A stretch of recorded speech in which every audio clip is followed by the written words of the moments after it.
If you have your Bibles with you, I invite you to open it to Galatians chapter 1, verses 1 to 5. Galatians chapter 1, verses 1 to 5. Huwag ko naging butang para buksan yung git. Let me read it to you sa ESV. This is the word of the living God. Paul, an apostle, not from men nor through man, but through Jesus Christ and God the Father, who raised him from the dead, and all the brothers who are with me, to the churches of Galatia. Grace to you and peace from God our Father and the Lord Jesus Christ, who gave himself for our sins to deliver us from the present evil age, according to the will of our God and Father, to whom be the glory forever and ever. Amen. Let's pray. Amay, nagapasalamat gid kami sa imo kag nagadayaw bangod sang imo katutom sa amon tagsa ka mga kabuhi. Salamat sa kahigayunan nga makatuon sa imo pulong. Kabay pang hatagan mo kami sang paghangop, pagpakaubos kag kalipay. Ginatuad namon pagkamakasala kag ginakonfesar nga ikaw lang gid ang makabulig sa amon. Ini amon paamuyo sa mga Kristo Jesus. I think si Pastor Elvis nag-series na sa Gospels. So, it seemed right to me to do the same thing, no? Sa kung ano man ang dasonte. After sang Gospels, Acts, di mayo man ang Acts, pero since it's just a continuation sa same narrative, sa pinsa ko sa episodes na lang po maserye. No? Ang Galatians may 6 lang ka chapters. Kung basahon mo na sa sang straight, 20 minutes lang matapos mo na. No? Ang 20 minutes shadow kadasig nga tion. Kung mag-scroll ka sa imo nga mga reels, yun itag 2 hours, no? Pero ti area 20 minutes na matapos mo na. And I think sa bilog ng Galatians, according ka dyan makartor, 30 ka wali ang obra mo, no? And kung sangkin sumasuma ko, matapos tani sa 5 years. 5 years, guro. I initially thought nga Romans ang aton suryahan, pero because amo na sang first nga epistle sa canonical order. Ano na sang canonical order? Kung lang tawon ng Biblia, mo subong ang pasunod, sinadabla, from Genesis to Revelation, from Genesis to Malakay, and then Matthew to Revelation. Ang panawag sang sinang ang pasunod canonical na, no? Pero hindi na sa amo na ang pasunod gid sang date, no?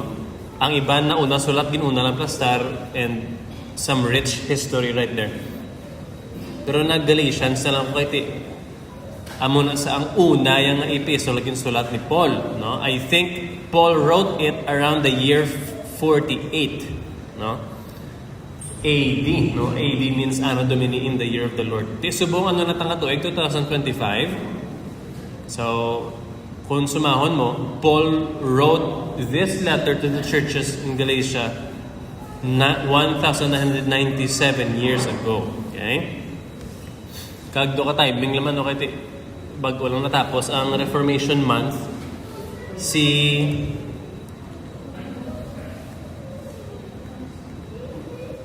kaya ang problem, no? Ang problem ni Paul sa Galatians kay ang mga false teachers ngini or Judaizers they're subtly undermining the gospel. No? Kag gina-question nila ang pagka-apostle ni Paul. Kag ang problem pagid kay mga Christians gapati-pati man, no? Kag, as I mentioned earlier, it's just in time. Ang Reformation, bago lang natapos, October 31, binakon trace mo ganun date. Kaya hambal ni Martin Luther, the epistle to the Galatians is my epistle, to which I have wedded myself. It is my Catherine, si Catherine, asawa na Martin Luther, no? Nanamian, si Martin Luther sa sining epistle because it clearly proclaims the gospel of grace, no? That sinners are saved not by works of law, but by grace alone, through faith alone in Christ. Kung tanawon mo ang mga writings ni Paul, permi gina siya ga-include sang mga naming introduction, no? Gapasalamat sa simbahanan, sa iyang audience, or just say nice things in general. Pero sa sininga epistle he went straight to the issue. Matsag gani akig pasa, no? It seems to me like he was not only angry, but also in a hurry. Pero kita yaway tagadali. No? From our perspective, kung basahon ng Galatians, maybe we could say kanami basahon, no? Pero matsag si Paul wala na namian sa ginabatsag kaya samtang ginasulat yan eh. Kaya amo na yung problem. No? That's the problem that Paul was facing. I mean, siguro, hindi manggid sa mangin problema kung ang mga believers to, ginpakigbato nilang kamatuoran. Basi, guro ganin na namian, pas Pablo makabati sina, no? Kung nabalitaan niyo, guro nga ang mga Christians to, they fought for the truth. Siguro, intro I praise the Lord, brethren, that you took a stand for the truth and defended the gospel. Pero hindi amo nang natabo. No? Instead, kung basahon mo ang verse 6 ng chapter 1, sila niya, I am astonished that you are so quickly deserting Him who called you in the grace of Christ and are turning to a different gospel. Ginaga palibog min Pastor Elvis, ano namin, kanta nga bagay sa sininga tema, ang kanta ni Brother Maria ng bagay, no? Sila yung ano ba lang ginhimo mo after ka ginluwas, no? Gintalikdan mo pa ang Diyos. So it is some kind of a similar situation na natabo diri, no? Paano mo na i-translate or i-transliterate ang astonished, no? Sa aton lingwahe, nagalibog ang ulo ko, nga nakibot ko, nga ito hindi ko maintindihan. Nga kadasig sa inyo magtalikod sa nagtawag sa inyo sa bugay ni Kristo, no? Ang verses 1 to 5 ni may greeting siya tuod nga portions ng epistle pero tama ka-rich sa kamatuoran, no? And I was also having a hard time looking for a title sa sining sermon because verses 1 to 5 can be separated sa lima man actually kawali. Basically, there are 5 themes sinino which made it difficult to entitle. Well, if we are to find one word nga naga-describe sang bugos nga tema sang Galatians, it would be freedom. Okay? The freedom. Kung si John MacArthur pa, Galatians is the Christian Declaration of Independence, no? Or the battle cry of the Reformation. Kag kita naman niya, I think we can have a very distorted idea of freedom. No? Freedom is not about ang kahilwayan niya hindi na siya nga may autonomy ka nga pag gusto ka kung anong obrahon mo. Hindi na siya about you can go wherever you want nga biskan sino lang pwede mo i-friends, no? It's not about you can listen to whatever you want, listen to whatever music you want, watch whatever you want. Hindi na yaamo ng freedom. Okay? Ano na sa panawag? It is the definition of slavery. Okay? Kung pamatsag mo makapagusto ka lang sa imubrahon, it is slavery to self. No? Slavery to Satan. Ano na sa panawag? Ang tao nga nagapagusto sa ubrahon nila, abi nila free sila, pero amo na sa ang very definition sang hindi free. Ang tuod-tuod nga meaning sang freedom niya, it is slavery to Jesus. Nga nagaresulta sa kabuhi, nga kung diin, gina-avoid mo yung mga bagay nga ginakainitan sang Diyos. Kag ginahigugma mo mga bagay nga ginahigugma sang Diyos. Amo na yung freedom. No? It's not about being able to do whatever you want, but being able to keep yourself from doing what the world wants. No? Kag gina-align mo ang yourself joyfully sa kung ano gina-desire sang Diyos. Amo na yung freedom.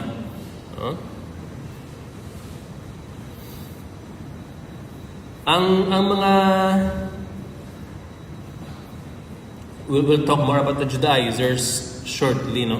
Kiti ang iniblang nga kamatuoran dapat ni magtatak sa pinsar no? This truth must be seared into our minds nga nagakabuhi ta subong niya sa isa ka God-hating na kalibutan.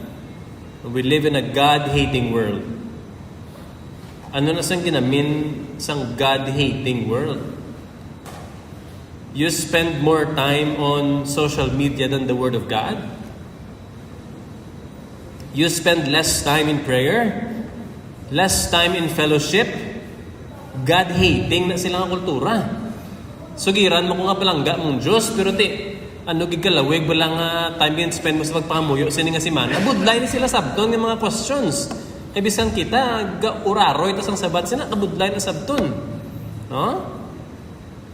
But that is how this God-hating world wants us to do as Christians. Kasubok iti even us, we are guilty of this. And well, no wonder kung nga ang Christianity wala kasang impact sa kalibutan o ginasuyaan patagani because of that, exactly. Okay, instead of us influencing the world, ang nakatabo suli, no? Amo na nga ginalabor, gini ni Apostol Pablo ang kamatuoran nga sa finished work of Christ lang gid kita makaangkon sang tutuod nga freedom. No? Ni mga Judaizers, gina-push nila ang idea nga ang isa ka hintel bala, magsiling ka hintel, hindi Hudiyo. No? Pras kita hintel, kita hindi tayo mga Jews, ang aton nga lahi, by race, we're not Jews, so we're called Gentiles. Ang ginaduso ni sa mga Judaizers or mga false teachers that we mentioned earlier is ang mga hintil para mabaton sila sa household of God, dapat ma-adhere sila sa kasuguan, no? Dapat mapaltak gid sila, dapat magkaon gid sila sang mga pagkaon nga nakapasar sa dietary law ni Moses, no? Kag kung ano pa ang mga Jewish ritual, and butig na siya, no? Kag akig si Pablo da. Ang ginakaakig ya pagit kay ang mga tumuluog ang kaintuan, no? Like I said earlier, I think Paul would not have any problem kung may mga false teachers to, tapos ang mga believers, actually, they were able to fend for themselves. Pero hindi, amo nang natabo. Huh? Now, isa-isahon tani ang verses 1 to 5. Dua ka oras, Okay lang man, no? Ang pelikula ganito, sobra 2 ka oras, okay lang, no? Okay. Verse 1, Paul's divine apostleship. No?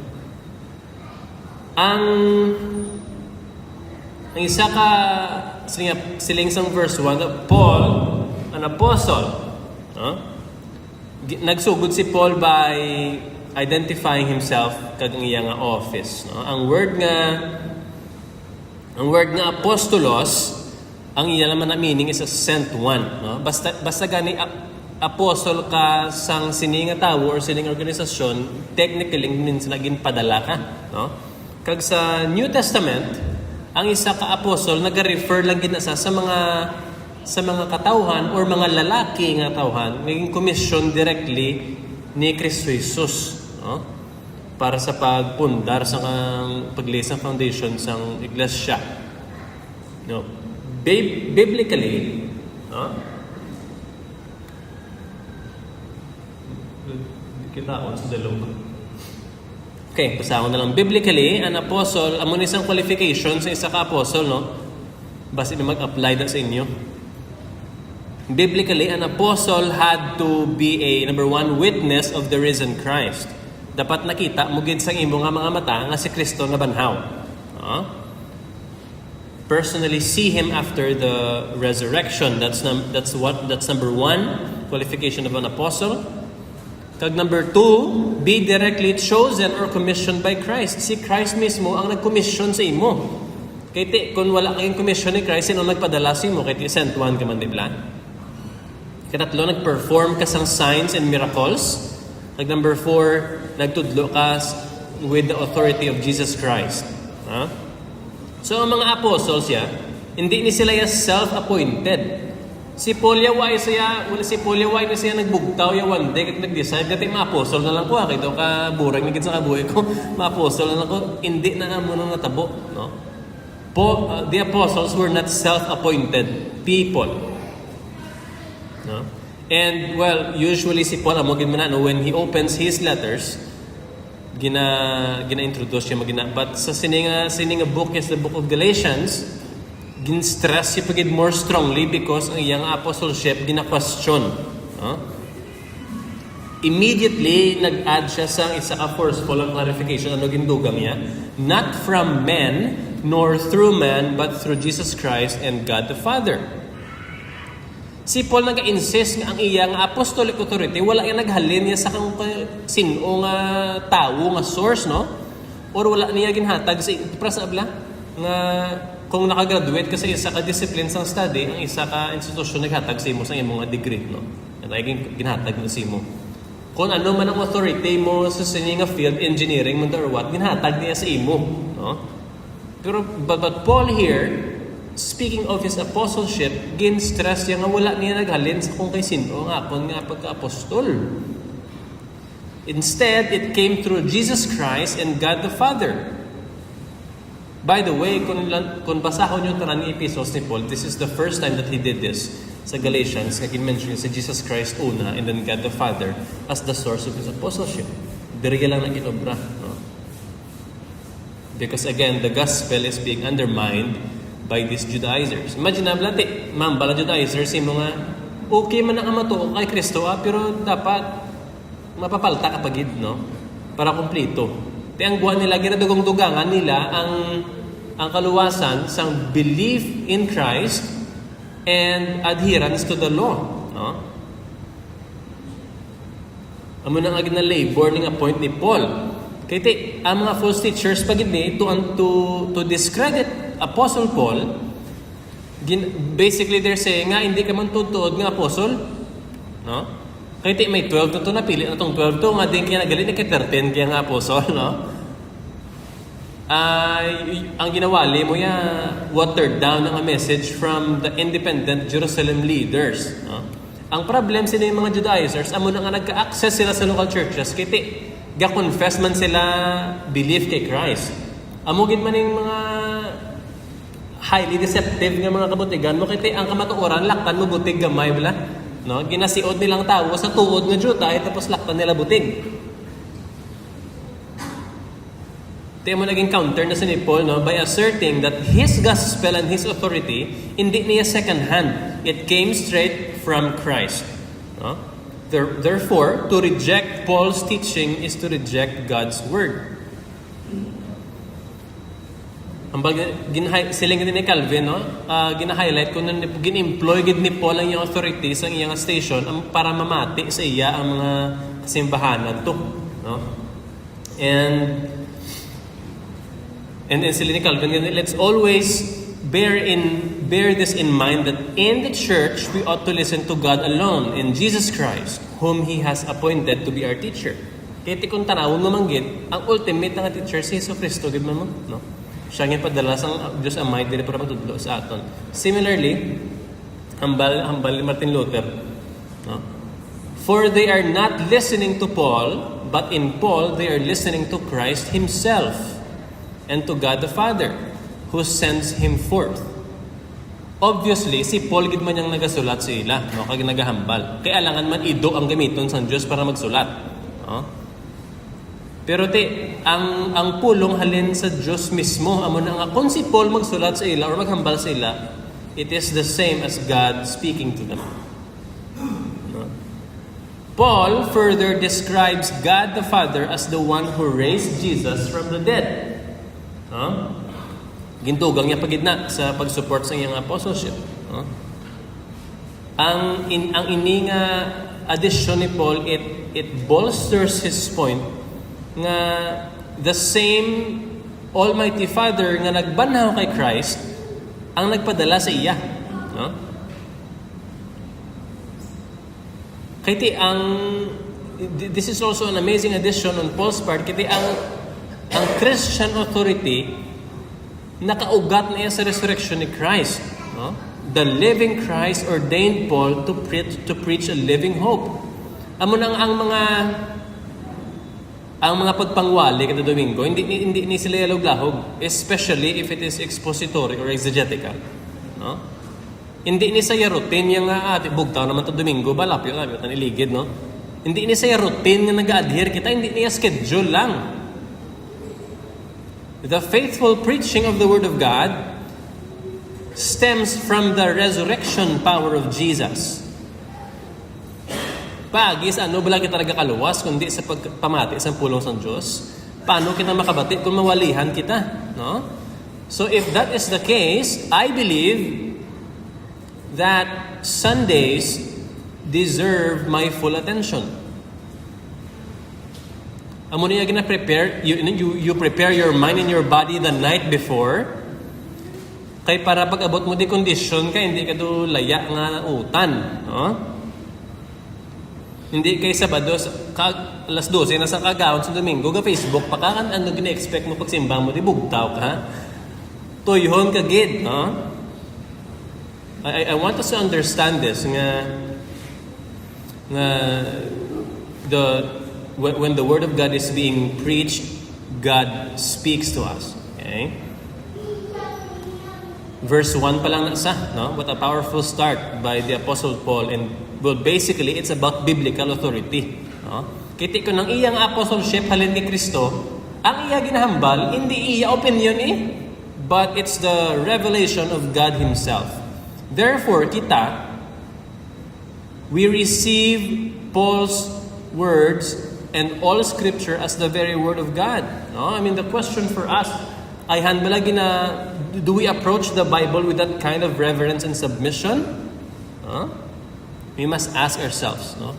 Bala kung i-correct sa Scripture ang aton nga pagpaminsar kag aton nga batasan, do we bow to it as our authority? Or do we treat it as optional? No? These are painful questions to ask. Pero kabay, pangabuligan ta sa Diyos.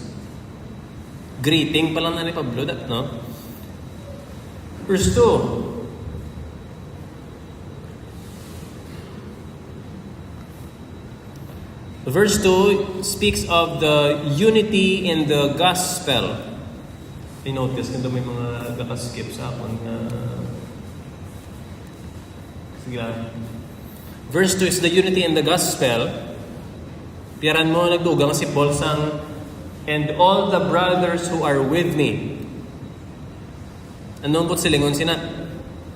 Putsilingon, si Paul wala siya nag-aisahanon sa amuning effort. No? Although siyang apostle, ginassociate ang iyang kaugalingon with others as brothers with him. Why takabalo ba si mga upod yung mga missionary at the time, no? Or mga believers nga kundiin yung ginsulat ni ibang believers. The point is that Paul writes with the backing of the broader Christian community. No? Wala siya nagawali sa gospel nga halin sa secret revelation, no? Ang ginawali ni Paul gospel is not unique to him. It is a shared conviction of all the brethren. Kaya hinala na yan. No? Nga masiling ka nga, amo na ginambal sa akot sa Diyos, samtang nagkakatulog ako, no? Araya ka duda-duda na. But Paul here includes siling all the brothers who are with me because ang gospel na ginadalaya, it is a shared conviction. No? It is not something new. No? Also, by including them, kanami kinagapakita man si Paul sa humility, and it reassures that the Galatians, his teaching is the common faith of the church. Hindi niya some secret or different idea. Ang bagay din ni Matthew Henry, notwithstanding his superior character and attainments, kita kung attainment lang istoryahan, grabe mga achievements ni Paul, no? Academically and politically, grabe ang achievements. Biskan amo na siya, he is ready to own others as his brethren, wala ikinalantaw, kagalingon niya nga mas taas sa iban. Tapos amo na ang next, ang gin-address ng recipients to the churches of Galatia. Kung gusto mo ginobalan kung di na sa dampi, ang Turkey, balang subong Ukraine, tapos may Black Sea, I think, ariding Turkey. No? Dala na sa una ang region sa Galatia. Ang Asia Minor sa una. No?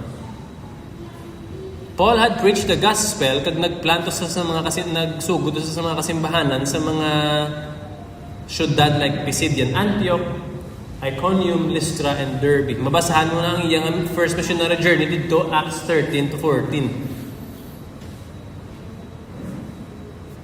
I mean, ano din makitanta, no? Well, first of all, we see that ang false teaching problem widespread gid, no? And multiple congregations were affected. This reminds us nga wala sang simbahan nga immune sa error, okay? I mean, well, technically, this church we adhere to the Dutch Reformed confessions, but I believe as individuals kita bala, no, we are in a worse kind of danger. Even though technically we are a member of a biblical church. Kaya halimbawa, pag bukas mo sa imo Facebook, you see a lot of spiritual posts. And most of the time, ka-amen ka pa to, wala mo nasindihan. Gin-share mo pa. And we are susceptible to these falsehoods nga way tagani kabalo ginapatihan ta nagali. Not only that, kita mismo, we can be victims to our own false understanding of the Bible. Wala? We're not only in danger of false teachers out there, kapin pa ang false teachers, subong grabe na ginang access, no? Kaya pwede ka maging false teachers, direkto ka lang sa kwarto mo, i-record mo lang ang galing mo, pag-post mo, damo ka na may maintuan. No? That's the danger that we're facing today. It's very unique sa danger man ito gina-face nila before. I think what's more dangerous is the fact that we ourselves, we can have falsehood, we can have our own falsehoods and understandings in Scripture. That's why it's very important that we do not disconnect ourselves from the local church. Kanami, balakit si Paul, ang mga kauturan niya, they presented a united front, no, in the gospel at a time like this. Grabe nga reassurance that the true gospel is consistent and testified by faithful Christians across places and times. Amo man tanak subong, no? Kabay pa when core truths are challenged, dapat mag-unite man kita sa gospel. Ang New Testament, it's a pattern, no, that believers belong to concrete communities where the gospel is preached and lived. Ang ginsulatan ni Pablo, ginawalihan ni Pablo, no, real congregations with real issues. Same man sa aton panahon subong. Amo na nga dapat i-value ta ang aton membership, no, sa local church. And take responsibility for one another's doctrinal and spiritual health. Verse 3, grace and peace from God. Si Paul nag-transition from naming the sender and recipients to pronouncing a blessing that was customary sa iyang mga letters.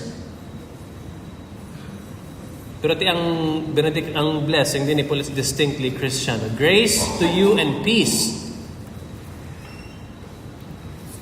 Grace to you and peace. Ining duwa ani ka word, grace and peace, no? Kalipot lang nga mga tinaga, pero very vast in meaning. Well, we know that grace is usually it's defined as the unmerited favor, no? Pero grace is the loving kindness of God na nagabenepisyo kita. Nga hindi na dapat para sa aton. I mean, we don't deserve it. His goodness toward those who deserve the opposite. No? Ang peace naman niya, sa Hebrew sense is shalom.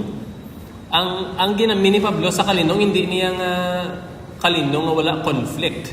No? When Paul speaks of peace, it always means peace in spite of conflict. Kaya paano mo na karon matawag nga peace kung gamay lang nga gamo, wala ka na peace, no?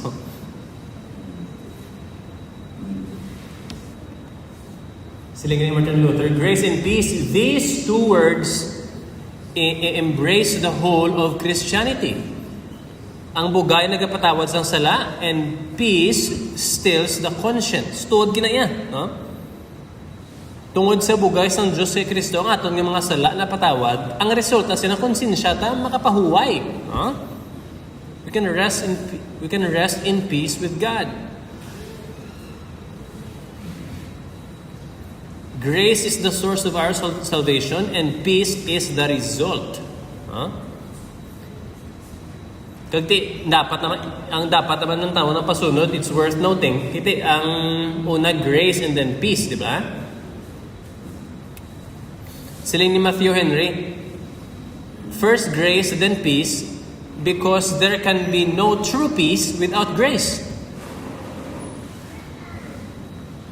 Now, in other words, hindi ta ma-experience ang kalinong until ma-receive ta ang bugay sa Diyos.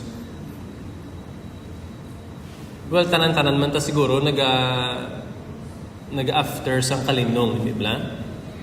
Peace of mind, peace in relationships, peace in society. Pero gina-ignore ta ang root sang problema, which is our broken relationship with God. Amo ginaiyang problem niya. Ang tanan-tanan nga makitaan mo nga cause disruption sang peace, it is because of sin. Amo na sang pinaka-root issue, no?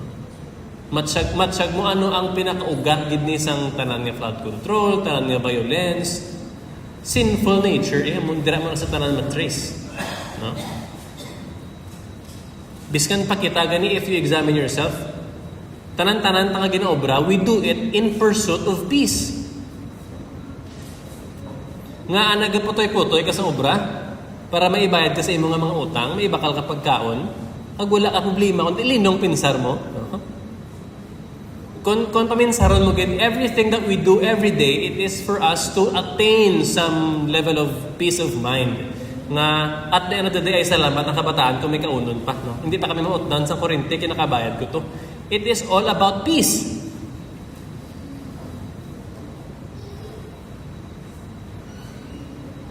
Pero superficial na sa, no? It is superficial.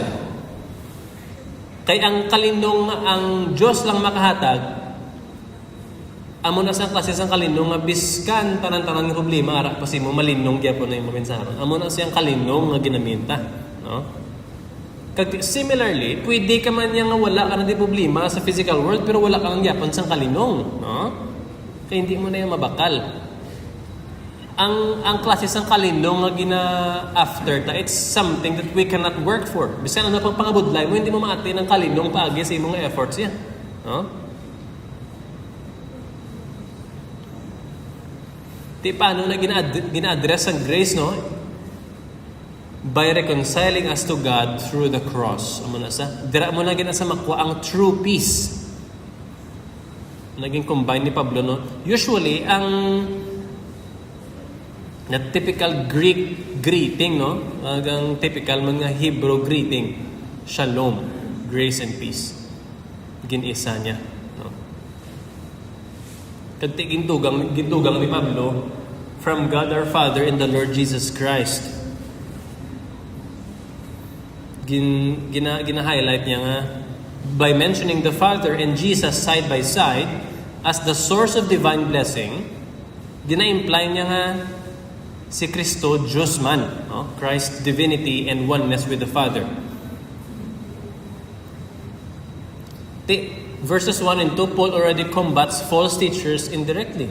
Kaya kung ang bugay kagang kalinong halin sa Diyos Amay kagay Kristo, then our standing before God is a gift from them, not something we achieve by law-keeping. Dira pa lang adaan, gina-refute na ni Paul ang gina-push ng mga Judaizers. Nga sige pa mabalik-balik sa layi, halin kay Kristo ang kalinong. Kagang bugay. No? Amo na nga, when we gather as believers, it is important na we begin with this kind of acknowledgement, no? That we stand in grace, kag gina-enjoy ta niyang peace only because of God. Need ta permini i-remind sini kay kakalipata that everything flow from God's grace. Wala ta di sa may gin-earn, nagbaton lang gigita sang kaluoy sa Diyos, no?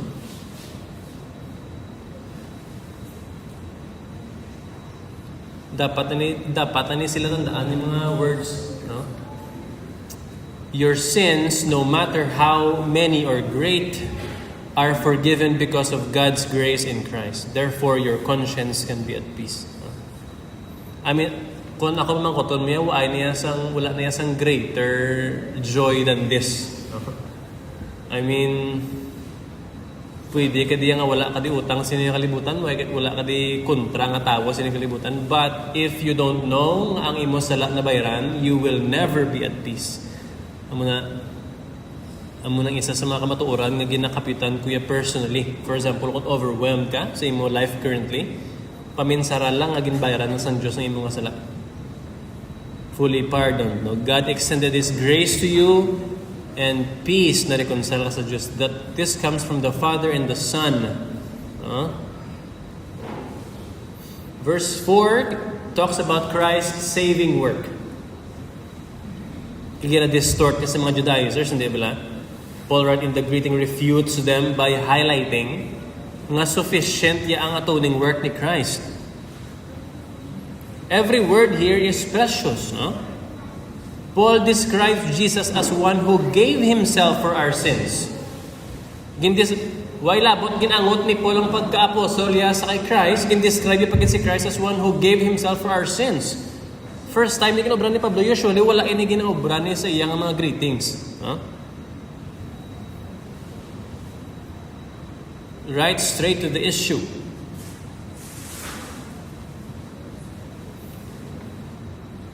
Hindi yung tanabla who gave Himself for our sins. No, wala ko na lang in-include ang mga Greek words, pero when we understand that phrase, si Kristo ginhatag yung iya kaugalingon. No? Wala siya ginpilit nga magkadto di sa kalibutan. Sila nga gani, no one takes from me, but I lay it down of my own accord.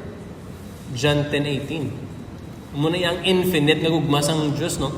Ni Kristo. He willingly gave the greatest gift Himself. Although, kabalo man tanga ang lengguwahe sa New Testament, God sent His own Son.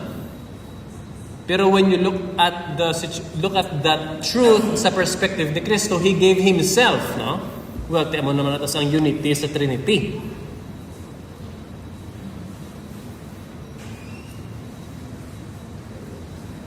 Ang nabaton tayo nga kaluwasan ni Kristo, it's not something gintagaan ka ayuda, no? Or something halin sa iya ginhatag sa imo like manggad or ano man da. What we receive is Christ Himself. Need ta ginainsyendihon, no? Nga ang nabaton tayo si Kristo mismo, ang iya mismo kaugalingon niya ginhatag.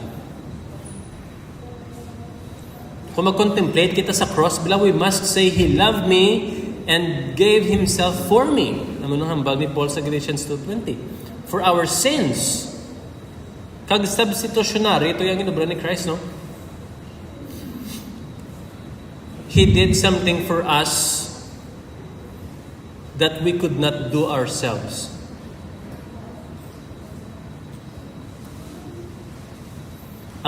Kung maintindihan tabla kung maintindihan ta ang pagkadako sa atong pagkamakasasala, no? And ano nga price ang ginbayaran ni Kristo, we will dira ka maka-experience ang humbling nga renunciation ng self-righteousness. Notice mo ang hambal ni Apostle Paul, our sins, kiti, kanami, plus ang humility ni Paul, kiti, wala sa siling niya nga your sins. No? He said our sins. He included himself. Again, what Paul did there, he made it personal. No? Muna hambal ni Martin Luther. Do not permit your sins to be merely sins. Let them be your very own sins. Believe that Christ was given not only for the sins of others, but also for yours. I believe this is a very important aspect of Christianity. Nga kung maglantaw kita sa aton kasalanan, ang kunon mo na ang imo na sa sala. No? Kaya ang problem, I think, is dismissive sa atong langati. Balo ko yan, makasasala ko, no? And then we throw that phrase very, very lightly. But we need to own it, that it is our sins, and at the same time, the same level, ang konontaman si Kristo kataman maluwas. Tapos ngitugangan pagit ni Pablo to deliver us from the present evil age. Kaya ang pagkapatay ni Kristo, it's twofold, no? Number one is to rescue from the penalty of sin so that we are no longer enslaved under the condemnation that hangs over this present world. Number two, rescue from the power of sin, the corruption and values of the world that held us. Hambal ni Kristo sa John 15:19, you are not of the world, but I chose you out of the world. Nagpamuyo, saya nga hindi, that we're not gonna be taken out physically, pero dire ka sa kalibutan, and then He will save us here.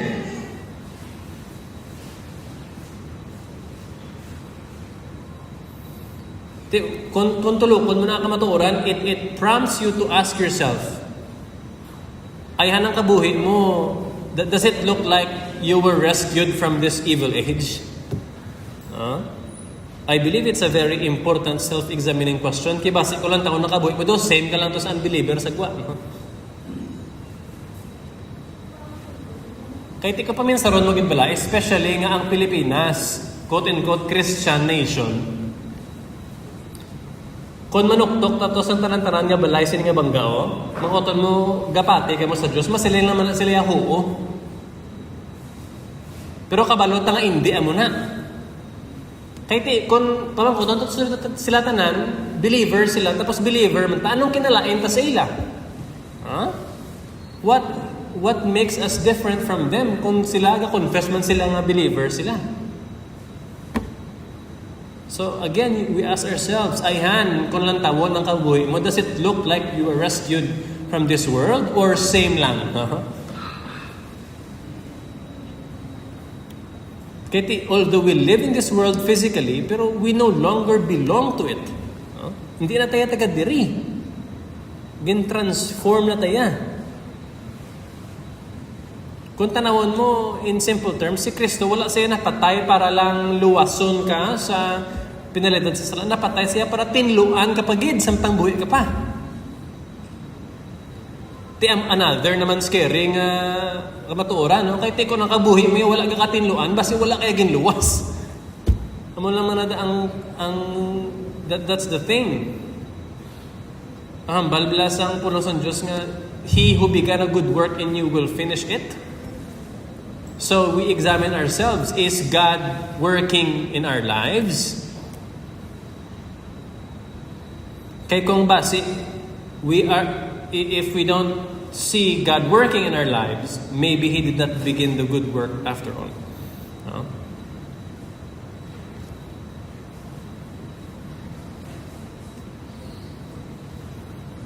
Amo na sa ang aton nga ang practical importance na that we have been rescued. No? Hindi na tayo slave sa sining nga kalibutan. Tapos gintugangan pagit ni Pablo, no? According to the will of our God and Father. Amo ni sa ang ultimate source and reason for our salvation, the will of God.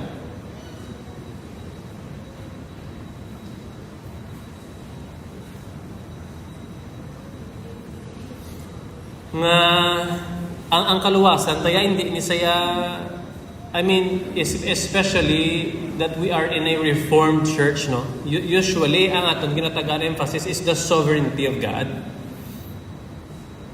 But when you look at Scripture, especially the New Testament, ang kaluwasan tayo naghalin niya sa pagkaamay sa Diyos, no? Hindi niyang Diyos ya cold nga sovereign nga inablang ng limbawa man, no? So, for example, presidente ka sa Pilipinas, padali na bugas, no? Okay man na, no? Ma-extend ka sa amo na klase nga gracious act.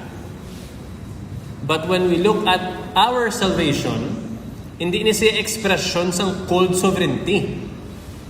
Ano ni saya? It is an expression of fatherly love. Ginbuot gid sa aton amay nga luwason niya kita nga iya anakan, no?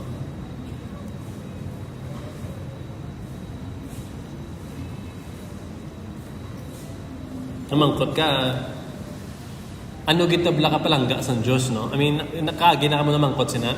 God loves us, we know that, right? Pero mamangkot ka, how much, no? Ano gitabla ka palangga sa Diyos? Well,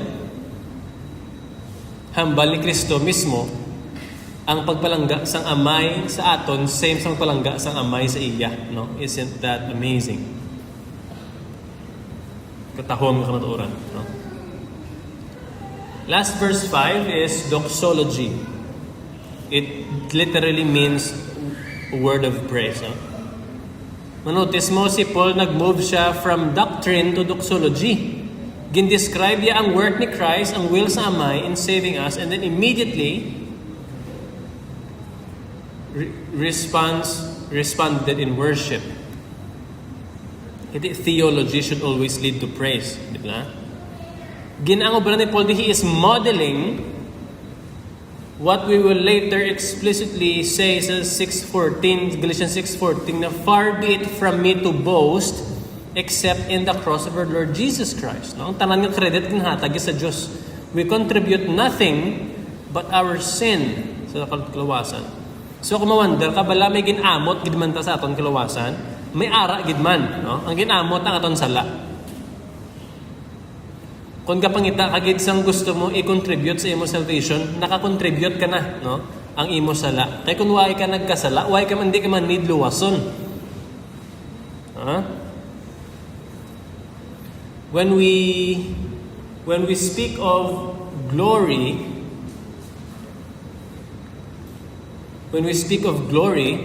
sa verse 5, it basically means ang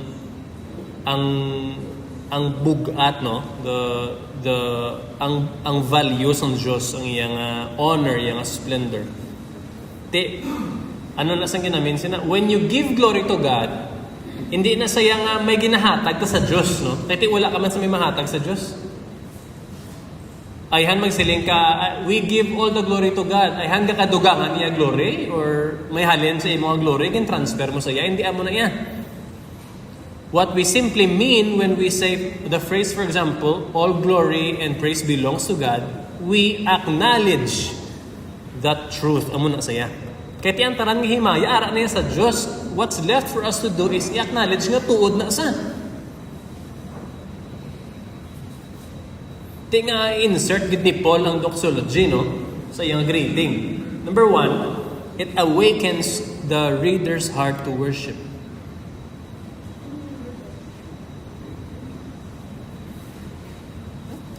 Kaya gasugod pa lang sila basa sa letter. Because most likely, ang letters like this, ginabasa niya sa churches publicly, no? Gina-read this aloud before the congregations.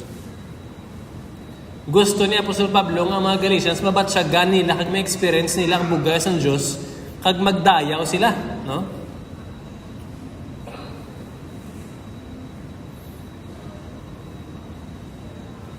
Ang comment ni Calvin gani, Paul's sudden thanksgiving here intends to awaken powerfully in his readers the contemplation of the invaluable gift of salvation. Antes ta kamo akigan, ari dayawag na yung Diyos, no? Amo na sang principle na gasugod ang tanan-tanan sa pagdayaw. Number 2, it reinforces the letter's main aim. Kaya ang mga taga-Galasya, they're being tempted by a false teaching. And mind you, ang ining klase sa false teaching, well, paano ko explain?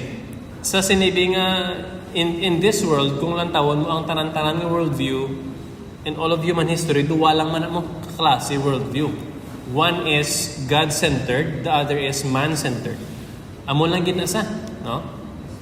What we're teaching here is a God-centered worldview, and then the rest, no? the rest of the worldviews out there is man-centered. Manotice mo sa dire, specifically, ang issues ng Judaizers.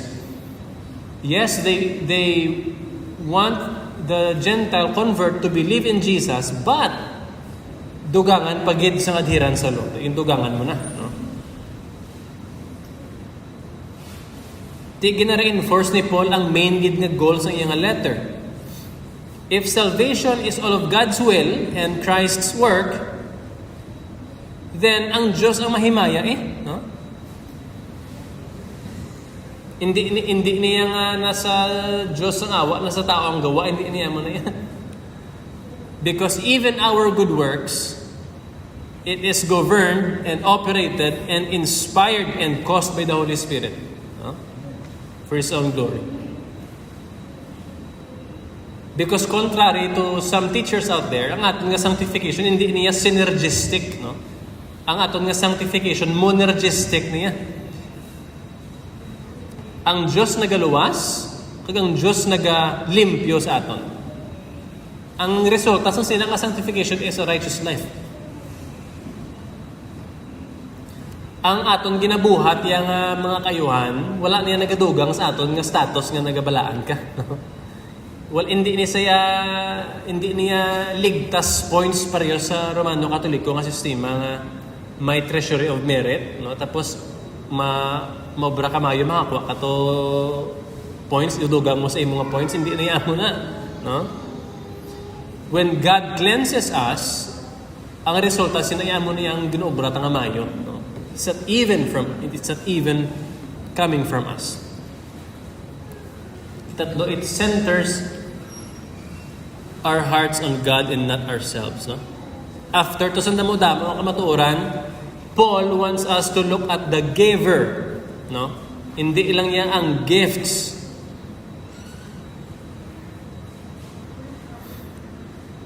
Theology is about God, no? Nag-benefit kita sa kaluwasan, but at the end of the day, it's not about us. It's about God's glory.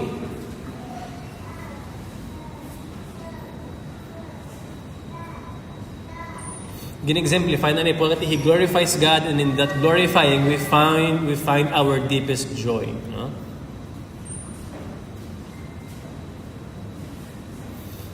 Amo na nga dapat na mag-cultivate sang habit of doxology in our lives. Okay? We ask the question, no? Sinugid bala ang gakahimaya sa aton view of salvation, no? Sa view ta sa aton own lives, no? Sinugid bala gakahimaya, is it really God?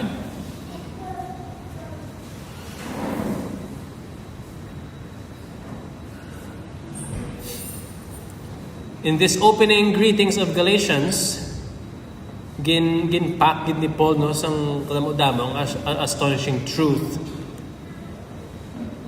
We see Paul's authority, and it directly affects us because we still read the letters of Paul. Although wala iyang sulat para sa ato, no? Wala siya sulat ya to the churches in Bata, no? So we see from verses 1 to 5, verse 1, we see Paul's authority from Jesus Christ and God the Father. The truth of the gospel he preaches is God's own word, which we must heed as the ultimate authority. And then Paul's unity with believers, again confirming that the truth na ginawali niya, it's not of his own but a common belief of the churches. We see Paul reminding them of grace and peace, no? Grace and peace naga-summarize ang kabubusan sang Christianity. Tapos again summarize pagit ni Paul ang we also saw Paul's gospel summary sa verse 4 nga si Christ ginhatag himself niya voluntarily, gave himself on the cross to atone for our sins, to rescue us from this evil age. And then doxology. Dire pa lang daan sa greeting pa lang ni Paul, he is setting the tone of the entire letter. Kaya ang Galatians, mayroon naman 3 ka sections, I think, no? Verses 1 and 2, chapters 1 and 2 is the introduction, or the introduction. Dira na, gin-define ang apostleship niya, no? Gin-lay down niya ang iyang purpose, and then chapters 3 and 4 is the body of the letter, and then chapters 5 and 6 ang application sa iyang letter.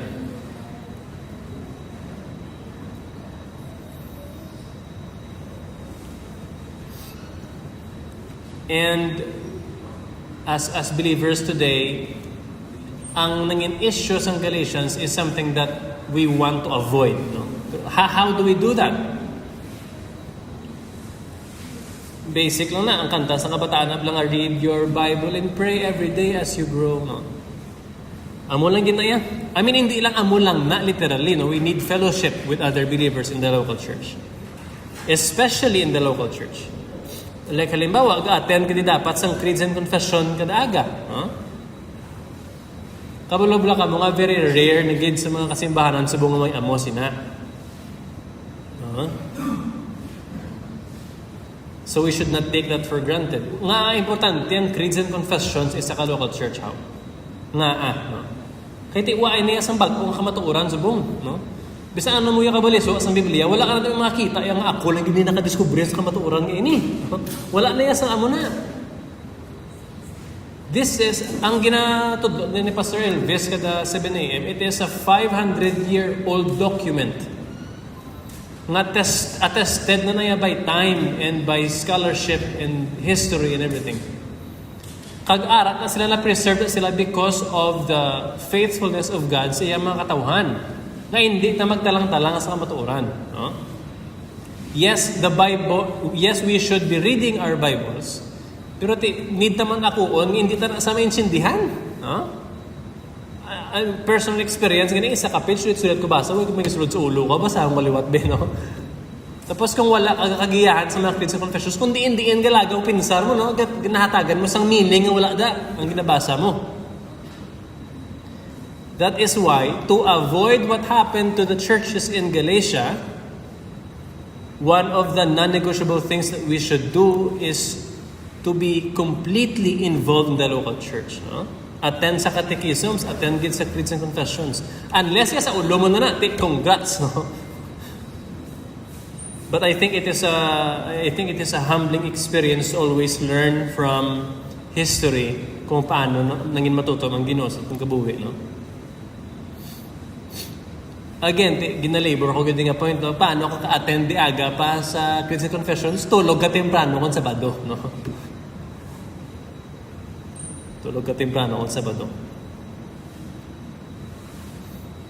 Paul was astonished, no, that the Galatians were so quickly deserting the one who called them in grace. No? Let's ask ourselves about verse 1. Do we really take God's word seriously even if it's against us? Or gapangita ka lang niya kung diin lang hapos tumanon, no? Kung diin ka lang komportable, ako ano lang ko oras makabugta, okay na, no? Do we really take heed of God's word even if it's against you, against us, or do we only find where we're comfortable? No? Mga questions nga challenge aton. Verse 2. Am I living a life reflective of God's grace? Or do I keep on violating my conscience? Kaya hindi ka man makapretend nga ang imo conscience malinong, no? Makapretend ka in mainto mo ibang nga tao pero you know yourself, right? In verse 3, do I still marvel at the cross? Bala kung dumdumon mo ang ginobra ni Kristo sa cross, is it still amazing to you? Is grace still amazing to you? Or boring na? No? These are the questions that we should be confronted with.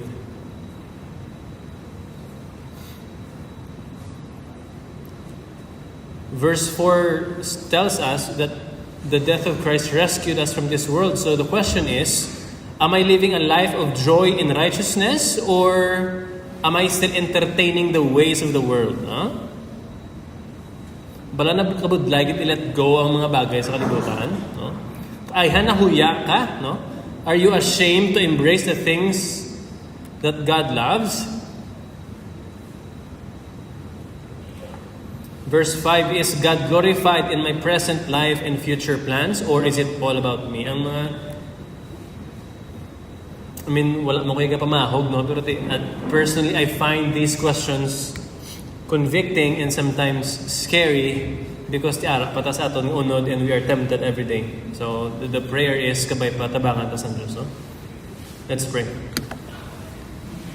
Father, we confess nga kung hindi sa imong nga bulig wala kay gami sa mga memo, and kabay pa Ginoo ining mga pulong magtiner sa among tagipusoon, mag-remind sa amon, mag-comfort, mag-correct sa amon, kag maghatag sa amon sang kalipay as we continue our lives here on earth. Kabay pa nga tagaan mo kami isang privilege pagid nga makapangalagad sa imo sang malawig kag masigla, pakamayuhang ining local church, pakamayuhang kami tanan, and pakamayuhang imong mga pulong sining aga sa ngalan ni Jesus. Amen.